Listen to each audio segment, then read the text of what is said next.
네, 이번에는 우리 사회복지 정책론에 대해서 좀 이야기를 해보도록 하죠. 공부할 양이 방대한 곳이 사회복지 정책론입니다. 최근에 이렇게 경향을 보면은 마찬가지로 정책론이라는 게 이게 론자가 이론이라는 얘기인데, 근데 이론을 벗어나고 있는 것을 볼 수 있습니다. 그래서 제가 교과서에다가 최근에 2, 3년 동안에 가장 많이 나온 것 중에 하나가 이 국민건강보험과 관련된 정책에 대해서 좀 써놓은 게 있는데요. 수가제에 대한 것들을 써놓은 게 있는데 그걸 좀 유심히 보셔야 될 필요가 있습니다. 2년 연속으로 나왔기 때문에 여러분들이 이런 것들은 좀 보셔야 될 필요가 있고요. 그 다음에 이제 정치적인 얘기를 하는 것이 아니라 지금 대통령님이 이야기하는 부분들이 뭐냐면은 요 분배 정책에 대해서 얘기하는데 제도적이냐 자녀적이냐라고 얘기를 하는데 약자 복지를 얘기하지 않습니까? 약자 복지를 얘기한다라는 것은 무엇을 의미하냐면은 뭐 보편적으로 하냐, 진짜 어려운 사람들을 아주 두텁게 도와줘야 될 필요가 있다, 이렇게 얘기하는 것들이 있어서 아마 이 분배 정책에 대한 것들에 대해서도 시험 문제 많이 나올 거다라는 겁니다. 그리고 지금 대통령님이 가장 많이 쓰는 단어가 뭐죠? 바로 자유라는 단어죠. 그러다 보니까 자유에 대해서 또 얘기를 할 겁니다. 자유는 소극적 자유와 적극적 자유라는 것이 있는데 이것에 대해서 좀 얘기를 하지 않을까라는 생각을 좀 해봅니다. 그러니까 지금 이 시대상을 반영한 문제가 많이 나올 걸로 판단이 돼요. 그래서 제가 아까 정책론이 좀 어려워졌을 거다라고 얘기를 하는 겁니다.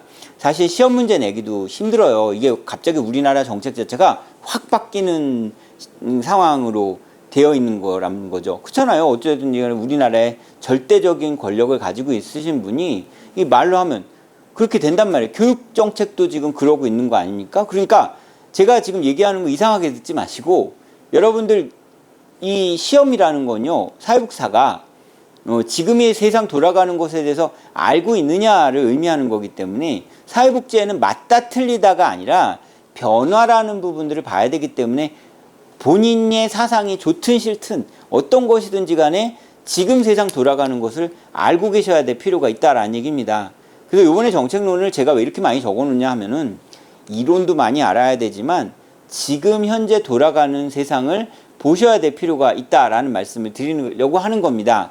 그 다음에 영국, 미국 정책과 역사 이해라는 부분들이 있는데 우리나라의 정책에 대한 역사도 굉장히 중요해요. 예. 그건 이제 행정론에서 좀 많이 보이는데 영국, 미국 정책과 역사 이해인데 엘리자베스 구인법에 대한 어떤 소위 말하는 순서 이런 것들, 그리고 그 순서별 특성 이런 것들을 좀 아셔야 될 필요가 있기 때문에 엘리자베스 구인법부터 신구인법까지 이 순서에 대한 특성이나 이런 부분들을 아셔야 될 필요가 있다라는 얘기입니다.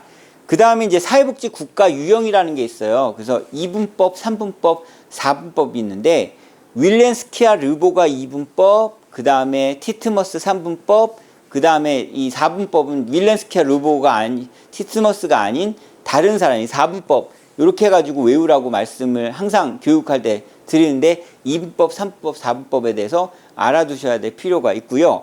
작년에 신기하게 길버트와 테렐이라는 사람이 2문제인가 3문제가 나왔었단 말이죠. 제 교과서에도 길버트와 테렐은 항상 넣어놨었는데 아주 디테일하지 않아서 요번에 길버트와 테렐이라는 부분들을 좀 더 길게 설명을 드려놨습니다. 그 다음에 이제 정책의 3P라는 부분이 있는데 이 정책에 대한 3P도 여러분들 알아두셔야 될 필요가 있고요.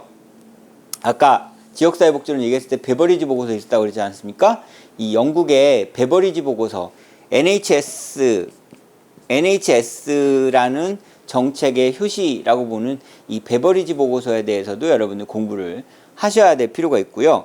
복지국가 발전 단계라는 것도 있고 그 다음에 사회보험이라는 부분들에 대한 것도 알아두셔야 될 필요가 있습니다. 진짜 많아요. 그 다음에 가장 핫 이슈가 되는 것도 지장화, 민영화에 대한 것들에 대한 문제도 매년마다 한 문제씩 꼬박꼬박 나왔던 상황입니다. 그렇기 때문에 여러분들 이 시장화, 민영화 요것에 대해서도 알아두셔야 될 필요가 있어요. 이 정책론을 이렇게 공부를 하다가 보면 약간 정치적이어야 보일 수 있는데요.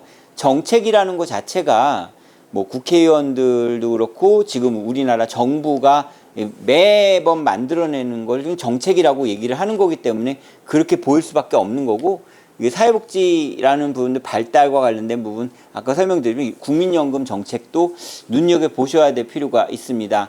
국민건강보험에 대한 문제가 많이 나왔었는데 국민연금 정책도 좀 많이 나올 수 있다라고 생각을 하시면 좋을 것 같습니다. 그 다음에 에스빙 앤더슨인데 복지국가 유형이 있는데 이것도 중요해요. 자, 정책론에는요, 다시 한번 정리를 드리지만 디테일이라고 써놨잖아요. 그죠? 그러니까 그 얘기는 뭐냐면은 기존에는 이론을 가지고 얘기를 했지만 지금은 이론보다는 지금 현재 쓰이고 있는 부분들에 대한 것들이 많이 나온다라는 거죠. 결국에는 책으로 설명해 주는 데는 정책론 같은 경우는 한계가 있습니다. 여러분들이 매체를 좀 많이 보셔야 될 필요가 있어요. 어떤 것을 얘기해야 되냐. 의료정책, 그 다음에 무슨 분배정책, 무슨 정책, 이런 것들이 다 들어가는데 알아두셔야 되는데, 제가 생각했을 땐 국민건강보험하고 국민연금이 가장 많이 핫 이슈가 되지 않을까라는 생각을 해봅니다. 최근에 이제 국민건강보험 말고 국민연금 같은 경우에는 지금 연금이라는 부분들이 고갈된다, 뭐 이런 얘기들이 나오고 있지 않습니까? 뭐 이런 것들에 대한 내용들이 좀 많이 나온다.